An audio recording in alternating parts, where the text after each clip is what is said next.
Дорогие друзья, меня зовут Меркурий. Здравствуйте.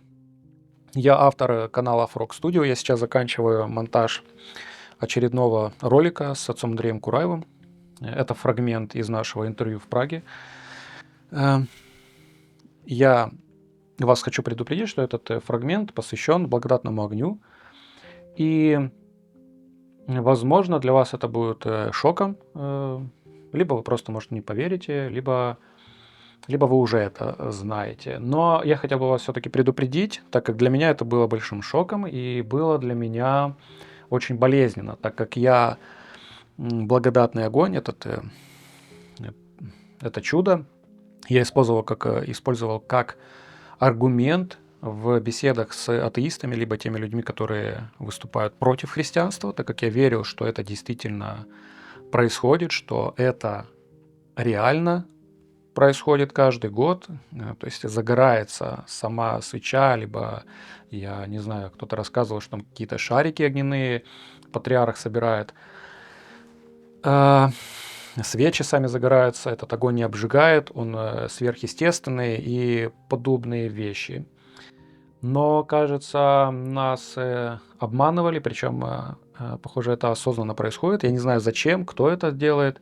Возможно, это большой бизнес, так как туда очень много людей ездят, чтобы это все увидеть, посмотреть. То есть там эти места, там это все отели, там места купить. То есть туда летают целые самолеты, то есть которые возят этот огонь.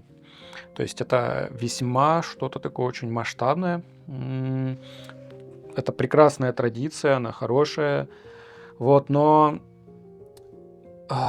для меня это было травмой, с которой я до сих пор как-то мне очень сложно смириться, поэтому я вас хочу предупредить, если вы считаете, что ваша вера основана на каких-то чудесах, на каких-то таких вот сверхъестественных проявлениях божественных в нашем мире, то, возможно, вам не стоит смотреть этот фрагмент, стоит посмотреть что-нибудь другое, может, что-нибудь лучше почитать, и может со временем как-то вернуться к этой теме и попробовать в ней самостоятельно разобраться.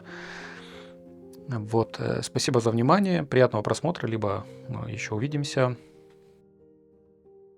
Первый вопрос касается благодатного огня, который каждый раз на Пасху снисходит. Вот.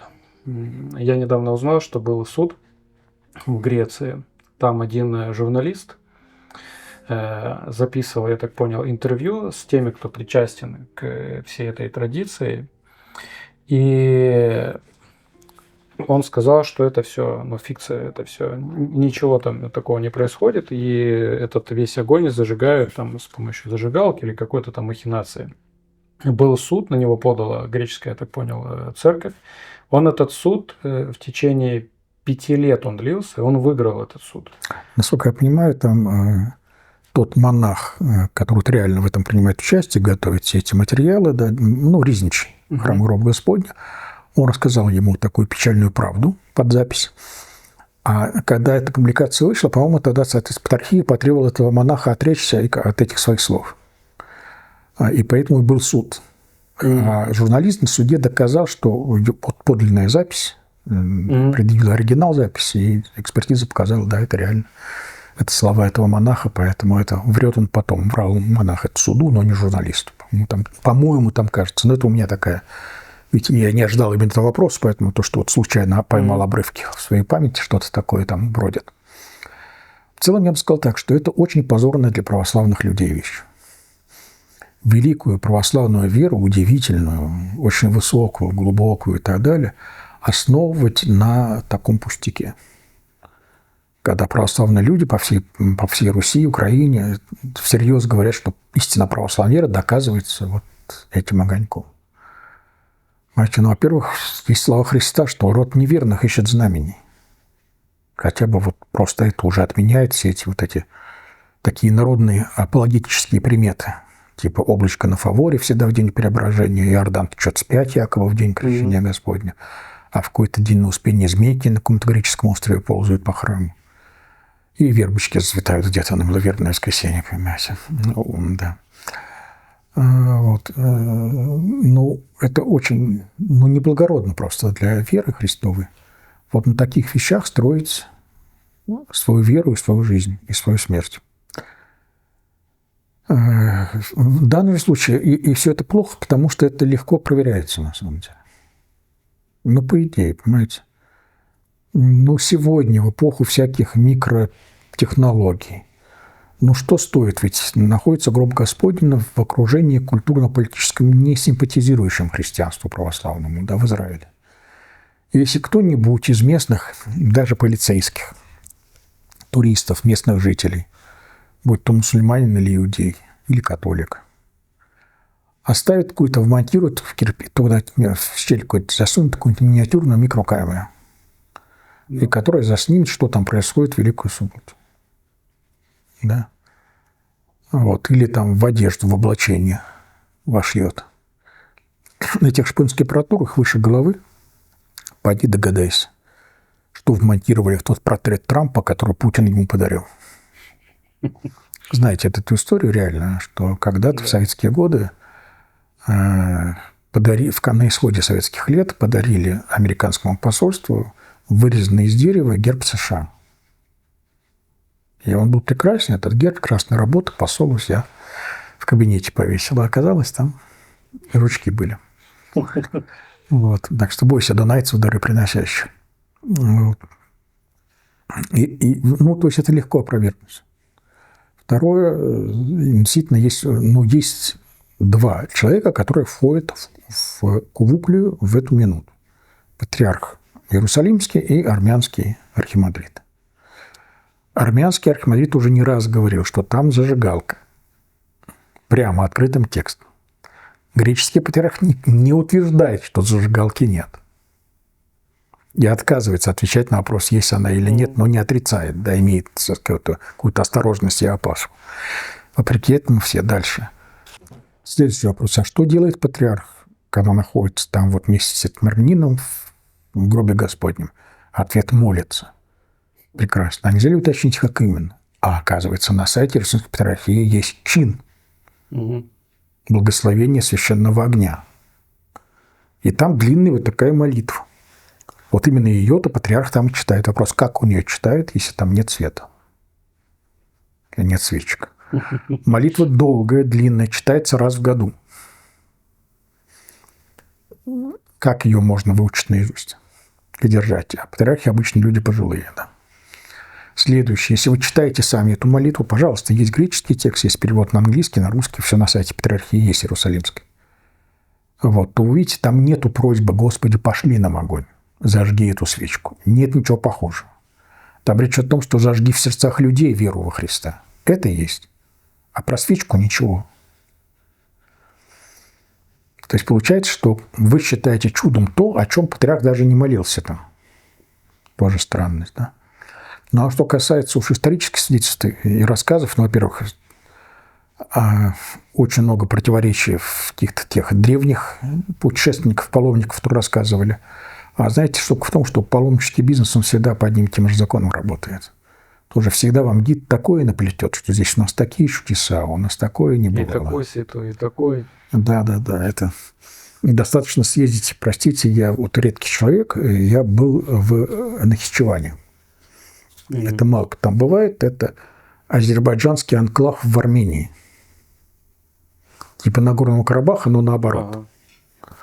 Вот, там мало кто бывает, я там был, и там они на полном серьезе уверяют, что именно здесь Ноев ковчег был. И именно тут пещера, где были 7 отроков эфесских. Простите, Эфес на другом берегу совершенно, по ту сторону гор, да? Неважно, они здесь именно были, да? И рядом же именно сейчас строит Суля какой-то средневековый замок, который тоже вот, ну, сейчас, наверное, уже построили, а когда я там был, лет 15 назад, вот, его еще строили. Какой-то средневековый замок, да? То есть, понятное дело, что создается свой Диснейленд со своими легендами, которые придумываются просто на ходу. Вот. Но православные здесь тоже не проблема. Когда по Иерусалиму мне пробуют сказать, что вот здесь то было и так далее, я всегда напоминаю своим спутникам рассказ о царице Елене.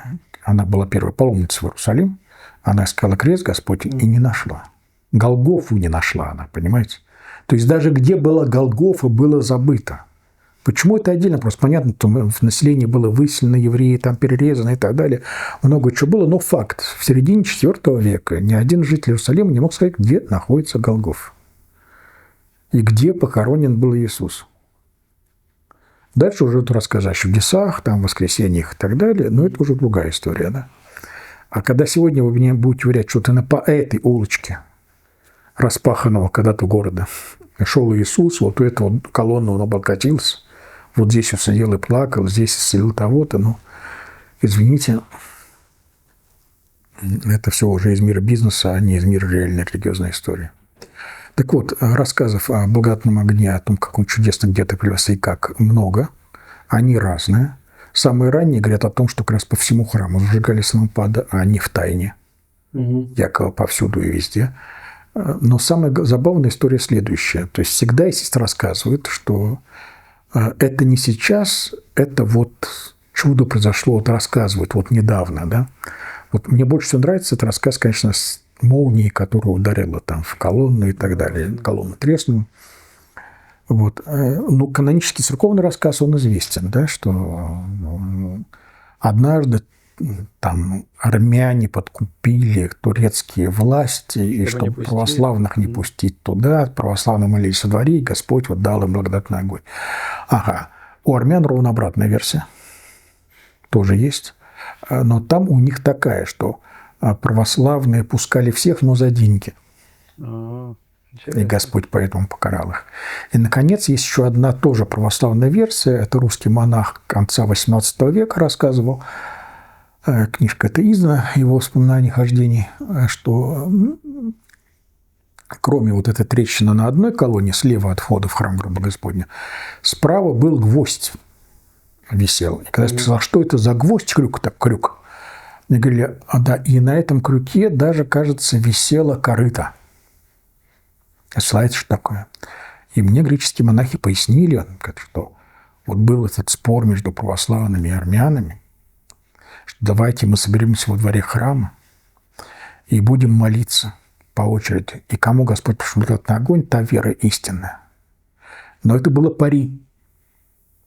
И по итогам пари, то есть на что заключалось? Что проигравшая сторона, ее патриарх съедает корыто говна. Проиграли армяне, и поэтому там была надпись «Армяне-говноеды» на этом корыте. Сейчас почему-то нет этого корыта. К вопросу о нравственном прогрессе. Есть он или нет. Да. И тут как-то проблема то, что это не то, что там верят, а это просто, ну, как бы вранье.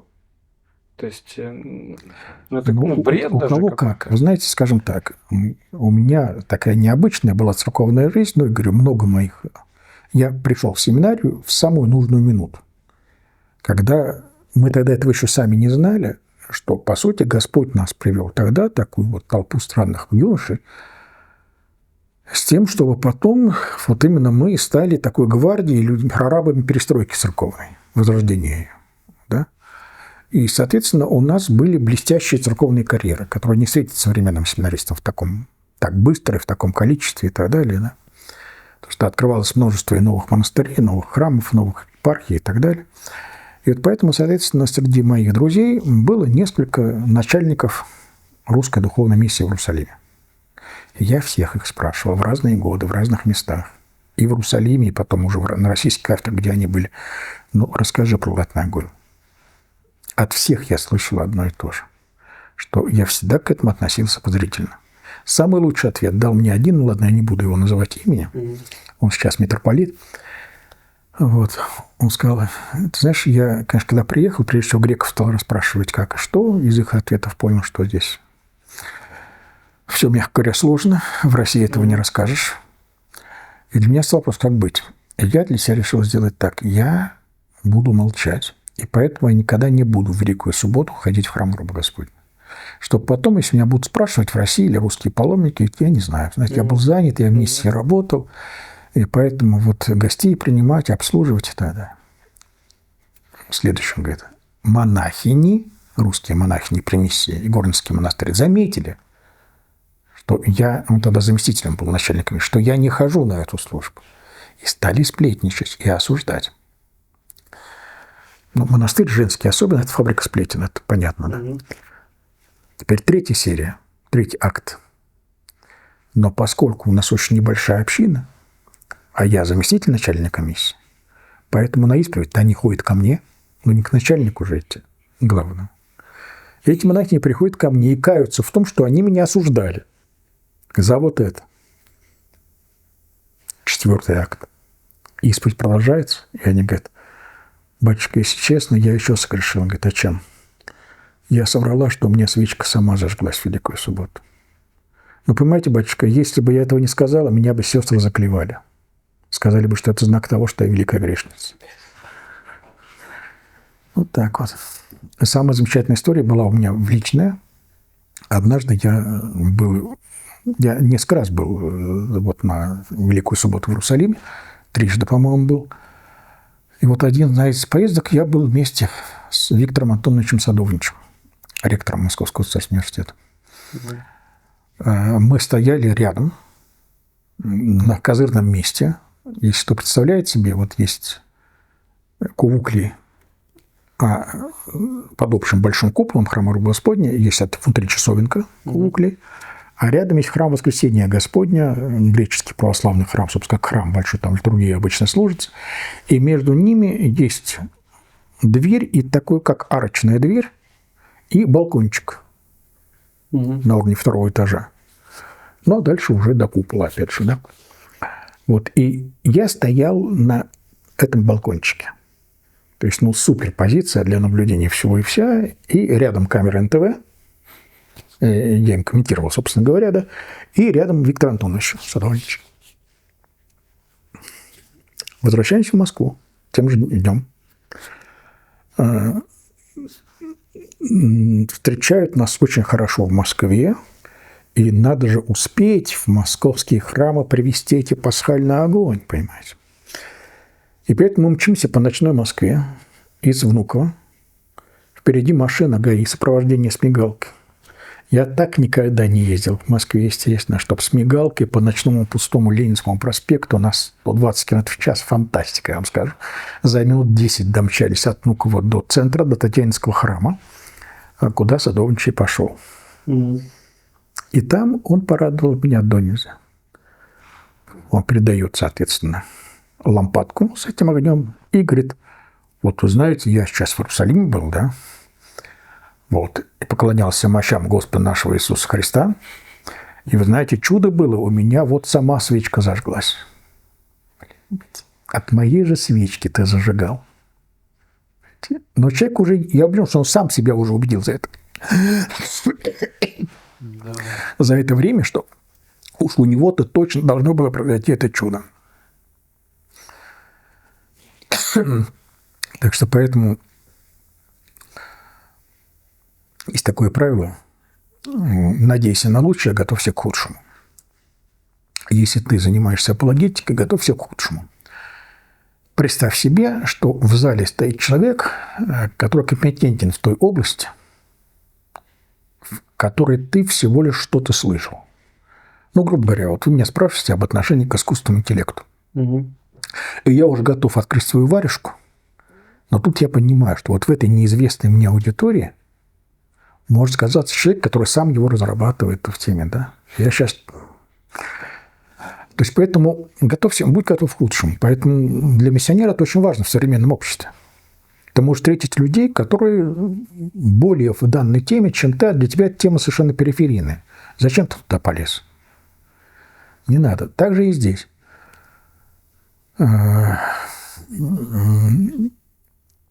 Может оказаться так, и все к этому идет, да, что Иерусалимская церковь сделает официальное заявление о том, что все-таки на этом или там израильская пресса разоблачит это и так далее, или братья-католики помогут и прочее, да.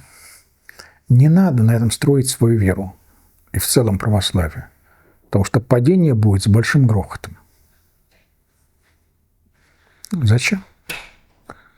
Вот. Плюс к этому скажу я так. Я консерватор. Для меня православие то, чему меня учили в семинарии. Так вот, вы знаете, что удивительно, то, что в книгах по апологетике XIX века и начала XX века ничего об этом нет. Ни про какие огоньки. Вот. То есть, да, есть вот эти вот рассказы монахов-паломников, которые сегодня в научных сериях издаются.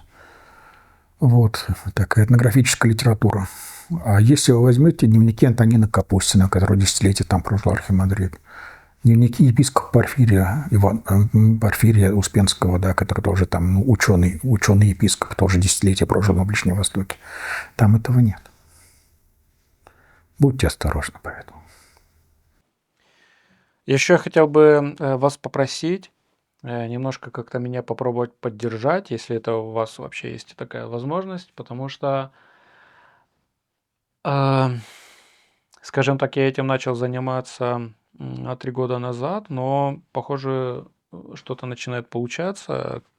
Канал я даже как-то не успеваю, уже перевалил за 24 тысячи подписчиков, и я очень признателен и благодарен вам за это, потому что для меня это, ну, это большая цифра. Это, конечно, это там не миллион какой-то, но это большая цифра.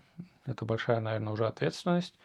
Это уже начинает выходить в область не просто там баловства и записывания каких-то там интервью, что там поговорить ни о чем. Вот. И на самом деле я долго думал, более 3 лет, как это правильно вообще оформить, в чем вообще смысл, зачем это делать, потому что просто поговорить и разойтись, такого куча на Ютубе, а мне хотелось что-то сделать, что будет приносить реальный какой-то результат, реальные какие-то будут дела христианские. Поэтому я сейчас работаю над тем, чтобы организовать Феррайн. Я сейчас продумываю, как это вообще сделать. Феррайн — это сообщество, которое так называется сообщество, скажем так, по интересам в Германии, которое способно реализовать какие-то благотворительные проекты, собирать деньги. Это все официально. Вот. И думаю, как это все настроить и как сделать так, чтобы у нас были реальные христианские дела. Также я хотел бы сказать, что у меня есть еще второй канал на немецком, который я только запустил, там совсем мало роликов, там молодежь, которая рассказывает про свою веру. Я снимал протестанта, православного и католика. Вот. И 2 девушек тоже. Одна католик, другая православная. Вот, если у вас есть желание, можете перейти посмотреть. Там, правда, на немецком, но я сделал субтитры. И если вы поддержите этот канал, буду очень рад.